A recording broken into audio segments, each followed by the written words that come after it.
Hello everyone, today we'll talk about how to fix or how to solve the problem of Talkie app. Here we go to settings.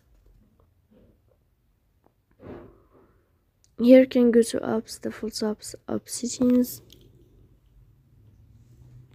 On above you can search about Talkie app and you can click.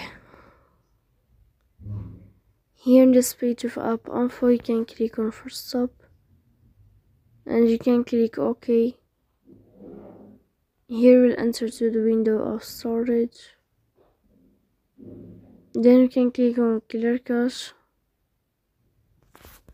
In the end you can turn off your phone and you can wait a moment to turn on your phone again to fix this problem.